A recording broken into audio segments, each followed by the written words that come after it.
So for my project, I talked to Sean Mueller, who is the women's gymnastics athletic trainer at Pitt, and I talked to Julie Francis, who is the women's volleyball athletic trainer at UNC Wilmington.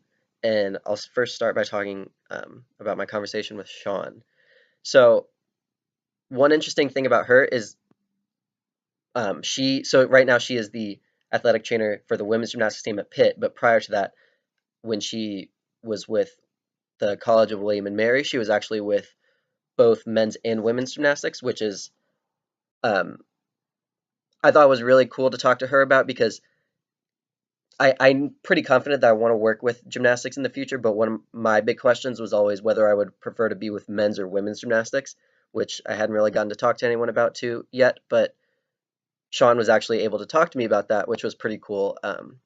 And one of the things that she said was the injuries tend to be a little bit different between men's and women's. So men's gymnastics tends to be more upper extremity injuries, whereas women's gymnastics tends to be more full body or lower extremity, so like low back, lower body kind of the things.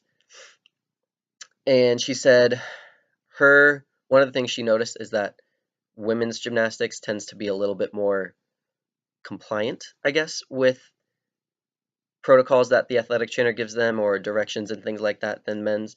And men's coaches tend to push a little bit more for athletes to return to practicing not sooner than they should, but just sooner than before. She also talked about when I asked her about why gymnastics, she said just the love of the unique sport. Basically, she thinks gymnastics is such a unique sport and that it's so different and so cool in so many ways. And just when she was everything that she was saying was just clicking in my head that things that I had already thought about of why I would want to be with gymnastics.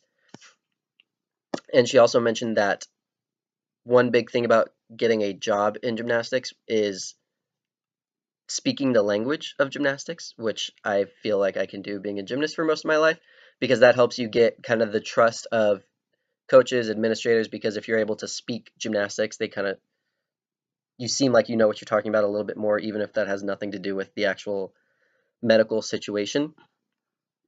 So with Julie, it was also another kind of surprise. She is the both the indoor and beach volleyball athletic trainer right now. And she started with beach, I think she said a year or two ago. So that was pretty interesting because I've never really talked to anyone about beach volleyball.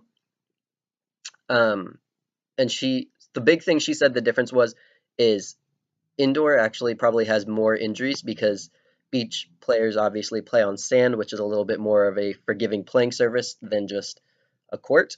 And also, beach volleyball players, there's only two of them, so their whole idea of hitting the ball is more about placement instead of just trying to hit it as hard as you can. So they tend to not have those shoulder injuries that indoor hitters would have, like those chronic repetitive overuse injuries or slap tears or things like that. She said that just overall beach players are generally a little bit more healthier because the the strain on their shoulders is not nearly as much because it's more about finesse than power. I think one thing that she also echoed or said that kind of like echoed in my mind with my own experience with volleyball is that volleyball coaches tend to just be very good with athletic trainers. They love what athletic trainers can do for their team and they think very highly of them, and that has been my own experience, and that's one of the reasons that I thought volleyball would be good is just because of the team culture with volleyball players and their coaches especially. So the last question I asked both of them was what do they like about working with NCAA athletes as opposed to any other kind of patients? And they both basically said the same thing about just the competitive drive of the athletes and the atmosphere of the team. And D1 athletes tend to be they want to get better. They're actively trying to do everything they can to stay healthy, to get better, to get back on the playing field, which you don't necessarily get in other settings, such as maybe like a PT clinic or things like that. And just everything that they were saying about why NCAA athletes, it just 100% stuck with me, and that's everything that I had thought of why I want to work with NCAA athletes as well.